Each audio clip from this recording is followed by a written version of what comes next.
শ্ৰদ্ধাৰ শিক্ষাগুৰুসকল, আজি দশম শ্ৰেণীৰ অসমীয়া পাঠ্যপুথিৰ 5 মাহৰ এখন বৈঠক আঁচনি আপোনালোকলৈ আগবঢ়াব বিচাৰিছোঁ।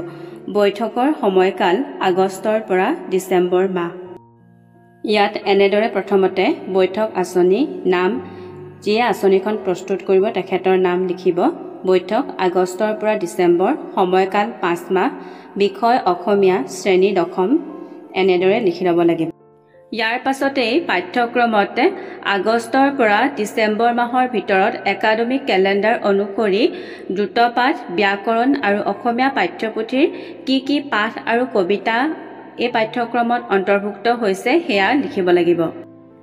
ইয়াত প্ৰশস্তি, অৰণ্য যাত্ৰা, দ্ৰুতপাঠ, মটকসকল, মৰাণসকল, ৰচনা, পুৰণি শব্দৰ আধুনিক ৰূপ, অনুসৰ্গ, ইণ্টাৰনেটৰ তিতা মিঠা, অৰুণিমা সিনহা, দ্ৰুতপাঠ, মিচিংসকল, নাথ, যোগী, আদিবাসী, অসমৰ জনগোষ্ঠীৰ গাঁথনি আৰু সংস্কৃতি, মই অসমীয়া, দ্ৰুতপাঠ, মণিপুৰীসকল, ৰচনা, ব্যাকৰণ, নত্যবিধি, সত্যবিধি, দৃষ্টান্তৰ, ছন্দ, এটা শব্দত প্ৰকাশ কৰা, কানাই চাতুৰি, পাৰস্যত এভুমুকি, বিষাদ যোগ, জ্যোতিচিহ্নৰ ব্যৱহাৰ, আবেদন, প্ৰতিবেদন লিখা, দ্ৰুতপাঠ, সোণোৱাল কছাৰীসকল, বাক্য ৰচনা অন্তৰ্ভুক্ত হৈছে।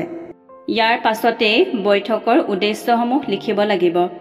ছাত্ৰ ছাত্ৰীসকলে এই বৈঠকত ব্যাকৰণৰ জ্ঞান, বিভিন্ন জনগোষ্ঠীৰ সাজপাৰ, উৎসৱ, সন্মানীয় ব্যক্তিৰ পৰিচয়, ইণ্টাৰনেটৰ ন তথ্য, সুফল আৰু কুফল, অনুপ্ৰেৰণা লাভ কৰিব পৰা ব্যক্তিৰ পৰিচয়, সুন্দৰ প্ৰকৃতিৰ অপৰূপ বৰ্ণনা, শ্ৰীকৃষ্ণৰ বাৎসল্য জীৱন, পাৰস্যৰ কথা, আবেদন প্ৰতিবেদন কেনেদৰে লিখিব তাক জানিব পাৰিব। বৈঠকৰ উদ্দেশ্যৰ পাছতেই এই পাঠ্যক্ৰমৰ পৰা 5 মাহত ছাত্ৰ ছাত্ৰীসকলে কি শিকিব পাৰিলে, অৰ্থাৎ শিক্ষণীয় ফলাফলসমূহ লিখিব লাগিব। ইয়াত 1. ছাত্ৰ ছাত্ৰীসকলে শুদ্ধ উচ্চাৰণেৰে জ্যোতিচিহ্নৰ প্ৰয়োগেৰে কেনেদৰে পাঠ, গদ্য পঢ়িব লাগিব তাক জানিব পাৰিব। 2. ছাত্ৰ ছাত্ৰীসকলে বিভিন্ন সাহিত্যিক, তেওঁলোকৰ জন্ম বৃত্তান্ত, সমাজলৈ আগবঢ়োৱা অৱদানৰ বিষয়ে জানিব পাৰিব। 3. ছাত্ৰ ছাত্ৰীসকলে অসমৰ বিভিন্ন জাতি জনগোষ্ঠীৰ পৰম্পৰা, সাজপাৰ, উৎসৱসমূহৰ বিষয়ে জানিব পাৰিব।